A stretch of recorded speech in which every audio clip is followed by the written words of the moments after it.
The racist white woman who accused Emmett Till of whistling at her and that statement led to his lynching by her husband and others. She died today at the age of 88. Carolyn Bryant was declared dead by a county coroner in Louisiana. It was in 1955 when Carolyn Bryant said that 14-year-old Emmett Till had whistled at her and made sexual advances towards her.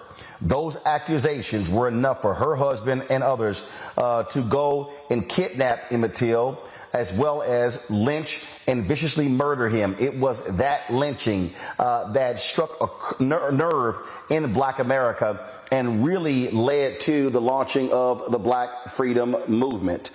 For years, folks have been advocating for Carolyn Bryant to be brought to justice for what she did. There was efforts by lawyers and the others to actually have her charged, have her indicted for perjury, but that decision was never made. Emmett Till, killed at 14. She lived to be 88. If you look at social media, Black folks are having absolutely no empathy or sympathy whatsoever for her dying. Many of them saying Satan is welcoming her with open arms. My panel right now is Dr. Greg Carr, Department of Afro-American Studies at Howard University. Also, Lauren Victoria Burke, Black Press USA. Dr. Jason Nichols, Senior Lecturer, African American Studies Department, University of Maryland, College Park. Greg will be joining us in just a bit. I'll start with you, Jason. From a historical standpoint, her name lives in infamy. She will always be associated as the racist white woman who lied on Emmett Till, and it's her lies that led to his lynching. Absolutely, and it's very well deserved. There's no amount of, she never really gave a real apology. She did say that he didn't deserve what happened to him, nothing that he did. But we also know that there was an open arrest warrant for her that was never served. And when we look at this, we can't say that this is any form of justice. She got to live out her days. She has at least one son that I'm aware of. She got to live in a nursing home and in hospice care and get care and all of the things that we know that Emmett Till never got. He never got to live out his life. He never got to have children. He never got to get married twice the way she did. He never got all of the care that others got when, she got to pass peacefully in hospice. And I think it's infuriating, and I think that there's no empathy for someone who does that and never gets held accountable.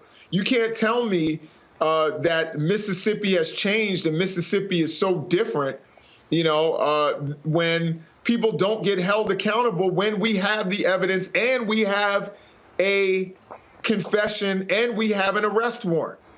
One thing I'll tell you about the Israelis, and I'm not going to make this, a whole international thing, but one thing is if you are a Nazi, they will keep you on a respirator in order to take you to Israel and make you face justice. They don't care what end of the earth you live on. They don't care if you're in South America, if you're in Brazil, if you're in Argentina, if you're in freaking Antarctica. The Israelis will find you.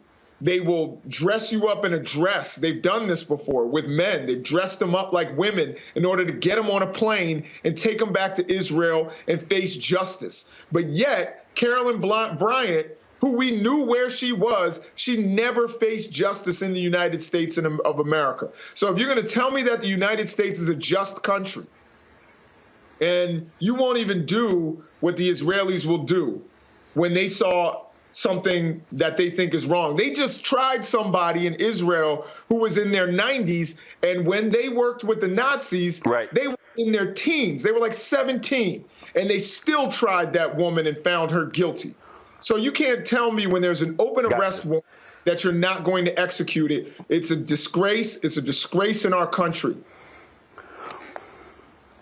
The thing here, Lauren, again, there were efforts the last several years for that to actually happen.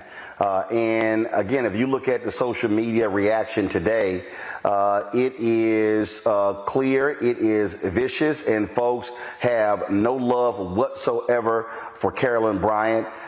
And folks are pretty much saying not, hey, you know, RIP, but folks like, no, absolutely have no rest in hell. That literally is what people are saying. And that is what they should be saying. And happy birthday to Greg Carr, and happy birthday, Coretta Scott King. You know, the entire Carolyn Bryant story says a lot about American history and what this country is really about and who this country really cares about. And if there's one group that this country really does not care about, it's black men, particularly not only just in this context, but I think certainly present day we see the vestiges of this type of thing. We can't go 2 weeks in this country without seeing a story from the Innocence Project, usually, of some black male who's been in jail for 20 and 30 years that was innocent, and somebody said something at trial, there was no evidence, and somebody's life has been destroyed by something that was a false allegation. Carolyn Bryant got away with it because society allowed her to get away with it because we don't care. We don't care about anything around the justice of what she did. There is no justice, of course, in what she did, and she was never brought to justice. The story of Carolyn Bryant is the story of disparate justice in the United States when it comes to black males in particular. And the fact that nobody was moved to actually try to bring her to justice, and she dies of old age after everything we know and everything we found out, basically tells us all we need to know. Greg Carr? Yeah, no, and thanks, and happy anniversary, brother, and thanks, Lauren, and thanks, Jace, for that, those birthday wishes. You know, Carolyn Bryant, in my mind, died in August 1955, and ever since then, she's had every day to try to reclaim a little bit of her life. Today, her body joined her character, her reputation, her name in eternal death. I have been thoroughly enjoying our people on social media. And the Old Miss is dead. And I say that very particularly because the University of Mississippi still goes by the name Old Miss. And when you look at the history of the University of Mississippi, Old Miss was a name that they took because it refers to the white woman who lived in the plantation house. The Old Miss is dead. The New York Times and others keep referring to her as a former beauty queen. She is a beautiful example of white supremacy. And since we are in a criminal enterprise called United States of America, and as far as I'm concerned, there is and there will never be a we, referring to us in the United States, it's very clear that she was protected by the United States, the federal government. She was protected by the media that Roy Bryant and his half-brother J.W. Milam sold their story to after they were acquitted. She was protected by the state of Mississippi. She was protected by Dr. Timothy Tyson, who took her confession and sat on it until he could write his book, The Blood of Emmett Till, a book that I have, but not that I bought, because I would not spend one penny on an academic that held that for 10 years. The Old Miss is dead. She died in August 1955, and her body today joins her character, her reputation, and her name. And wherever she is, it ain't where Emmett Till and Mamie Till Mobley, it ain't where Medgar Evers and T.R.M. Howard, it ain't where none of the Africans who are venerated ancestors are. She dies today, finis. It's over. All right, folks, back to that Roland Unfiltered video in just one moment. We feel the hidden impacts of climate change that land harder in Black, Brown, and Native communities. Not many people talk about it because they clearly don't know our lives. But with President Biden's landmark infrastructure and climate plans, our issues are finally seen. Removing lead pipes means we know our water is safe. Cutting carbon pollution helps our kids breathe easier. 1.5 million new jobs means stable work in communities.